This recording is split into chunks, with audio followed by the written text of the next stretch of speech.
Hello, and welcome to Sleep and Speak, bedtime stories to learn English and sleep.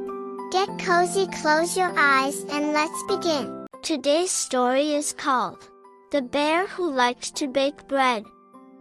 Benny the bear loved the smell of fresh bread in the morning.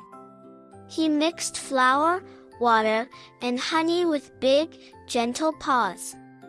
Sometimes he hummed little songs while kneading the dough. The forest animals followed the delicious smell to his den. The rabbits twitched their noses, hoping for a slice. The birds chirped happily, waiting for crumbs. One day, Benny baked far too many loaves. He worried they would grow hard before he could eat them. So he invited everyone to a bread feast in the clearing.